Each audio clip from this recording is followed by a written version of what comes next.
Les ne bɛ ka remarque dɔ kɛ n'a sɔrɔ n filila a b'a fɔ an ɲɛna commentaire kɔnɔ sigilen tora sisan n ye stratégie dɔw miiri n ko est-ce que Vladimir Poutine tɛ ka fɛn dɔw manigancer maintenant expliquer na si vous êtes d'accord avec moi a b'a fɔ an ɲɛna commentaire kɔnɔna la a bɛ tile 2 3 ɲɔgɔnna nin bɔ journaux bɛ k'a jira k'a fɔ ko Vladimir Poutine ka sɔrɔdasiw c'est-à-dire Russie sɔrɔdasiw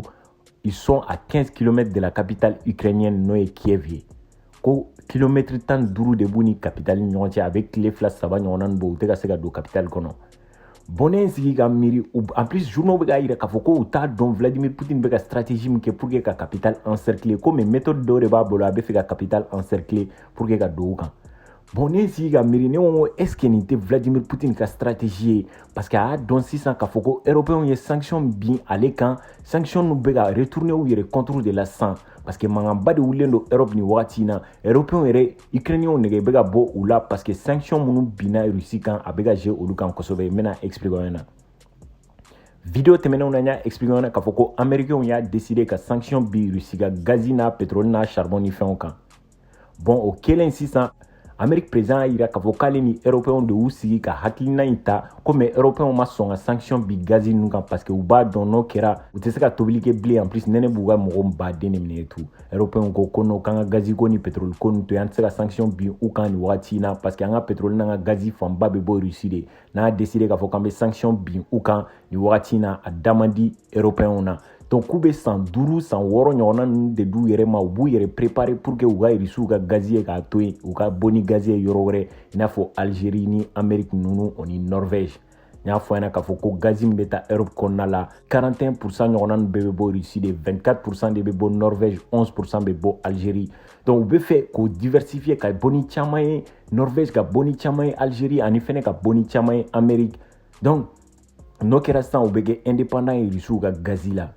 mais o tɛ se ka kɛ sisan fo k'u yɛrɛ approvisionner durant 5 ans 4 ans 6 ans ɲɔgɔnna ninnu de kɔnɔna la donc ukrainien minnu fɛnɛ déplacera ka bɔ Ukraine kɔnɔna la ni Allemand y'a décidé ka sira dayɛlɛ u ɲɛ k'a fɔ ko a ye n'an ka jamana kɔnɔ kɛlɛ b'aw fɛ yen ka birifini d'u ma ka dumuni d'u ma k'u la héberger ka tila ka marifa bila ka taa d'u ka jamana kɔnɔdenw ma k'u ka u yɛrɛ défend ye i b'a dɔn ukrainiens ye mun kɛ Allemagne kɔnɔna la u bɔra ka manifester de k'a jira k'a fɔ ko Allemand bɛ ka double G de kɛ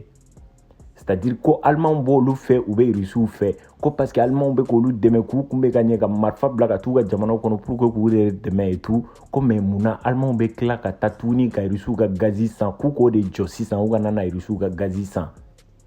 et pourtant u y'a jira k'a fɔ ko Russiw ka nafolo fanba bɛ bɔ u ka gazi n'u ka pétrole ni fɛnw de la ko Allemand k'o de ye k'o to yen hali Russiw ka entreprise min bɛ Allemagne n'u b'a wele ko Gazprom u ka gazi entreprise min bɛ yen a bɛna fɔ ukrainiens ka manifestant wulila ka t'o dakari ka fɛn ni fɛnw kɛ yen tout tu vois donc Allemagne gouvernement bɔra k'a jira k'a fɔ ko olu tɛ se ka Russiw ka gazi ye k'a to yen nin wagati in na parce que olu ma kɛlɛ in kunbɛn u m'a ɲɛ sigi donc u tɛ se ka u ka gazi ye k'a to yen n'u y'a to yen u ka économie bɛ bin de 1 de 2 mɔgɔ baden de bɛ nɛnɛ b'u faga en plus a y'a fɔ k'u bɛ nɛnɛ de fɛnɛ kɔnɔna la nin wagati in na n'a fɔra k'u ka gazi to yen u bɛ se ka ɲina nɛnɛ ban mais san wɛrɛ nɛnɛ min bɛ nalen nɛnɛ bɛ jamana kɔnɔden caman faga donc k'u m'a ɲɛ sigi fo ka san caman de d'u yɛrɛ ma pour que u ka se k'u débarrasser ka bɔ Russiw ka gazi la donc ukrainiens fɛnɛ ka manifestants bɛ ka wuli jamana kɔnɔden minnu bɔra Ukraine u bɛ ka jira k'a fɔ ko Allemand bɛ ka mɔgɔ 2 dɛmɛ k'o tɛ se ka bɛn o bɔlen kɔfɛ essence da gɛlɛyara diɲɛ jamana bɛɛ kɔnɔ hali n tun bɛ ka américain dɔ ka vidéo la bi a bɛ kasi la rappeurs bɛɛ bɛ ka vidéo in partager 50 Cent ninnu ni Snoop ninnu bɛɛ bɛ ka partager k'a jira k'a fɔ ko essence da cayara k'ale b'a sɛn de la nin wagati in na mobili b'a bolo mais essence tɔngɔ t'a bolo tellement essence da cayara et tout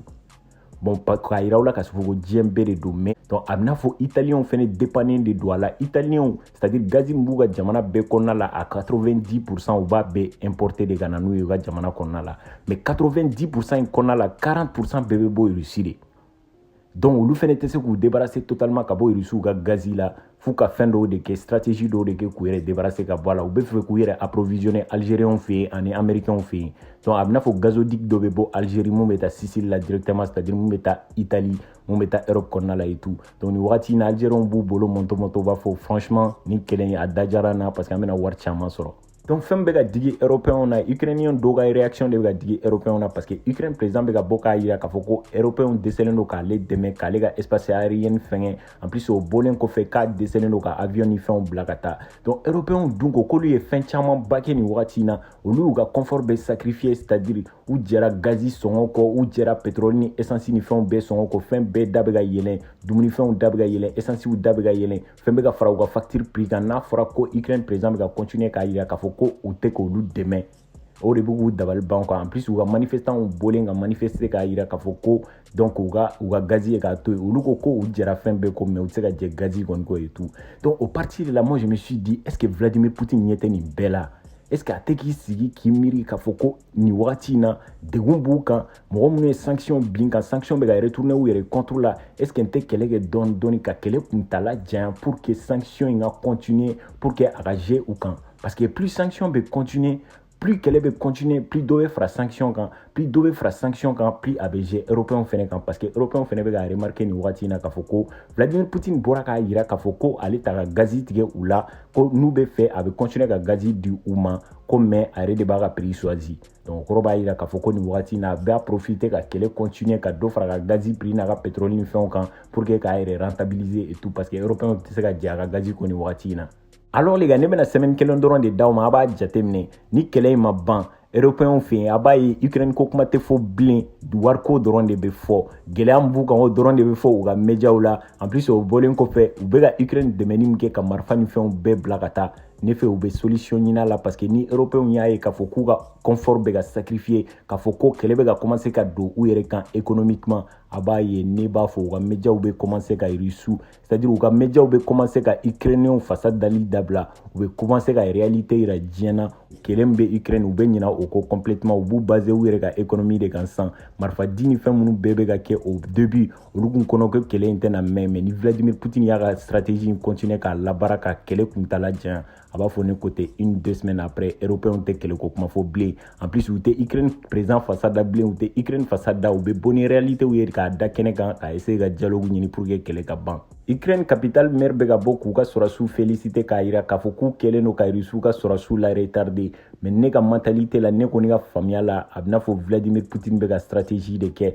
kɛlɛ kɔnɔna la a bɛ ka guerre économique de kɛ pour que mɔgɔ minnu ye sanction bin ale kan k'u asphyxier en plus européen caman fana ba de bɛ ka wuli k'a yira sisan k'a fɔ ko américains nana européen bila kɛlɛ la u b'u yɛrɛ fɛ yen sisan sanction t'olu kan en plus fɛnko dɛsɛ t'u la donc a bɛna fɔ italien fɛnɛ bɔra k'a témoigner k'a yira k'a fɔ ko u ka facture sɔngɔ bɛ ka caya nin kalo in na n'o fɔra mɔgɔ caman b'i yɛrɛ ɲininka k'a fɔ ko gazi de don munna courant sɔngɔ bɛ caya et tout donc minnu t'a kalama italien fɛ yen u bɛ courant min fourni a 60% bɛ produit ni gazi de o de y'a to ni gazi sɔngɔ cayara dɔ bɛ fara électricité sɔngɔ kan dɔw yɛrɛ bɛ k'a yira k'a fɔ ko a bɛna fɔ européen bɛ ka ko caman dogo k'a yira k'a fɔ ko gazi ko in chauffage dɔrɔn tɛ ani tobili dɔrɔn tɛ a bɛna fɔ u ka centrale électrique dɔw bɛ yen c'est-à-dire minnu bɛ courant fourni u ka jamanaw la genre u ka usine ni fɛnw bɛ marché ni courant ni fɛn minnu ye a caman bɛ produit ni Russiw ka gazi de donc k'u tɛ ka sɔngɔ tiɲɛ fɔ o de y'a to u dépendent don Russiw ka gazi la n'u y'o bila u ka usine caman bɛ bin en plus u ka économie bɛ bin o de la u tɛ fɛ ka tiɲɛ fɔ mɔgɔw ye u bɛ k'a yira dɔrɔn k'a fɔ ko n'a kɛra